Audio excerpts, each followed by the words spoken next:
प्रथम कढईत 3 चमचा तेल टाकायचं. तेल गरम झाल्यानंतर त्यात मोहरी ॲड करा. नंतर जिरं, लसूण, कढीपत्ता, हिंग आणि चिरलेला कांदा, टोमॅटो, कारली हे टाकून मिक्स करून घ्या. चवीनुसार त्यात मीठ ॲड करा. जेवढंही मीठ तुम्हाला लागत असेल, मी 1 चमचा ॲड केलं आहे यात. नंतर त्याला मिक्स करून 7 ते 8 मिनटं झाकून ठेवा. 7 ते 8 मिनटानंतर त्यात ॲड करा हळद, चटणी, धनाकूट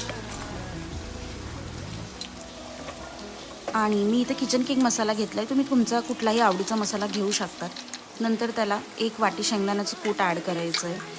नंतर मी इथे घेतलेलं आहे जॅगरी पावडर. तुम्ही गूळही वापरू शकता. मी गूळचं पावडर वापरलं आहे. नंतर गार्निशिंगसाठी त्यात ॲड करा धनिया. रेसिपी आवडली असेल तर लाईक, शेअर आणि कमेंट करून सबस्क्राईब करा.